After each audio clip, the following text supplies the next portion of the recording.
This is my final project for my electrical engineering class up here at college.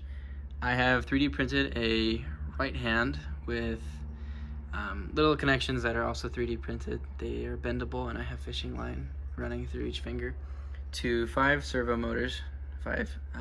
They are all connected to my breadboard, into my Arduino Uno, and on my computer, if I enter the letter D into my serial monitor, it will bend the fingers.